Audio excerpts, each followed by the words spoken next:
జగిత్యాల జిల్లా ధర్మపురిలో రెండో రోజు ప్రవచనకర్త చాగంటి కోటేశ్వరరావు పర్యటిస్తున్నారు. పర్యటనలో భాగంగా శ్రీ శ్రీ శ్రీ లక్ష్మీ నరసింహస్వామి వారిని దర్శించుకోనున్నారు. వీరికి ఆలయ అధికారులు ఘన స్వాగతం పలికి దర్శన ఏర్పాట్లు చేశారు. దర్శనానంతరం అర్చకులు ఆశీర్వచనం చేసి తీర్థ ప్రసాదాలు అందజేశారు. స్వామివారిని దర్శించుకోవడం చాలా సంతోషంగా ఉందన్నారు.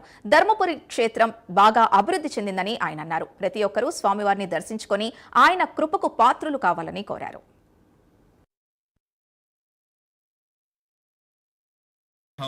లక్ష్మీ నరసింహస్వామి వారి దర్శనార్థం రావడం జరిగింది. స్థానికంగా ఉన్నటువంటి మంత్రి గారు వారి కుమారుడు ఈ క్షేత్రం అభివృద్ధిలోకి రావాలని చాలా విశేషమైనటువంటి పట్టుదలతో కృషి చేస్తున్నారు. ఆ పైన ఇక్కడ ఉన్నటువంటి అర్చక స్వాములు, ప్రజలు, ఈ దేవస్థానానికి సంబంధించిన వారందరూ కూడా అంత భక్తి తత్పరత కలిగిన వారు.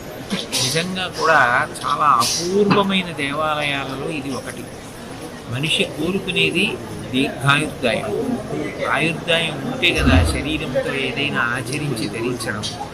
దానికి కావలసిన దీర్ఘాయువుని ఇవ్వడానికి ప్రతిబంధకం ఏదిందో అది తొలగించే యమధర్మరాజు గారు ఇక్కడ విరాజమానుడై ఉండడం, దేవాలయం చుట్టూ 8 దిక్కులా కూడా హనుమ పరివేష్టించి ఉండి స్వామిని సేవిస్తూ ఆ దేవస్థానాన్ని రక్షణ చేస్తూ ఉండడం, విశేషించి నరసింహస్వామి యోగానందాన్ని అనుభవిస్తూ 2 తొడల మీద చేతులు వేసుకుని కూర్చున్నటువంటి ఆ అపూర్వమైన భంగిమ, పక్కన ఉన్న లక్ష్మీదేవి ఆదిలక్ష్మి.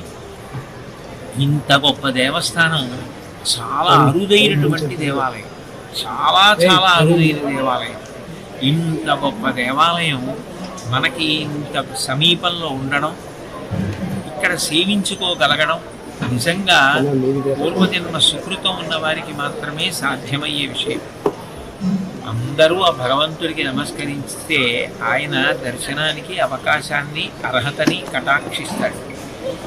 నా కోరిక ఒక్కటే, అందరూ ఇంత గొప్ప దేవస్థానాన్ని వినియోగించుకొని వచ్చి దర్శనం చేసుకొని స్వామి కృపకు పాత్రులై ధర్మాన్ని అనుష్ఠిస్తూ శాంతి భద్రతలతో అన్ని చోట్ల అన్ని రాష్ట్రాలు వృద్ధిలోకి వచ్చేటట్టుగా భగవంతుడు తన నిర్హేతుక కృపాకటాక్ష వీక్షణములను అందరి యందు ప్రసరించుగాక. నేను ఇక్కడికి వచ్చినప్పుడు నిజంగా ఇక్కడ దర్శనం చేసుకుని అర్చక స్వాములు చూపించిన ప్రేమ, పాలక మండలి, కార్యనిర్వహణాధికారి గారు, అట్లాగే ఇక్కడ ఉన్న ఈ దేవస్థానం పాలక మండలి అధ్యక్షుల వారు వీరు అని ఏమి అంత ప్రేమతో వారు చేయించిన దర్శనం నా మనసంత ఆనందంతో నిండిపోయింది. ఎన్నాళ్ళు ఈ పులకరింత ఇలా నన్ను పట్టి ఉంటుంది.